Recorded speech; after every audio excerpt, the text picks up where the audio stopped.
প্রিয় শিক্ষার্থীরা, সবাইকে স্বাগত জানিয়ে শুরু করছি আজকের ক্লাস। তো সবাই জানতে চেয়েছো যে নোটপ্যাড কিভাবে ওপেন করতে হয়। তো নোটপ্যাড ওপেন করার জন্য আমাদের কিভাবে আমরা নোটপ্যাড ওপেন করব বা আমরা এইচটিএমএল কোথায় লিখবো বা এইচটিএমএল কোডিংটা কোথায় করব, তো এটা করার জন্য আমাদের যে পেজটি প্রয়োজন হয় সেই পেজটি হচ্ছে নোটপ্যাড।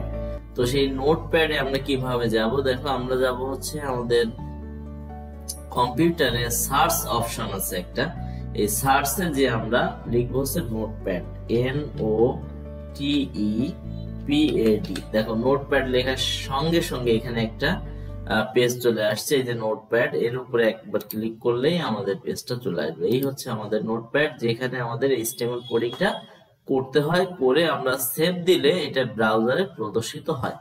তো এভাবে আমরা করতে পারি। আরেকভাবে আমরা এই পেজটা নিয়ে আসতে পারি, সেটা হচ্ছে মাউসে চলে যাব, যে রাইট বাটন একবার ক্লিক করব, করার পরে ঠিক নিচের দিকে চলে আসবে, সে দেখবো যে এখানে নিউ নামে একটা অপশন আছে। তো নিউ থেকে আমরা ডান দিকে গেলে একটা লিস্ট দেখতে পাবো, সেই লিস্টের নিচের দিকে দেখো লেখা আছে টেক্সট ডকুমেন্ট। এখানে যদি আমরা একবার ক্লিক করি তাহলে একটা নতুন নোটপ্যাডের নতুন একটা পেজ চলে আসবে। তো এটাই হচ্ছে আমাদের সেই পেজ যেখানে এইচটিএমএল কোডিং করতে হয়, এটাকেই বলা হয়েছে নোটপ্যাড।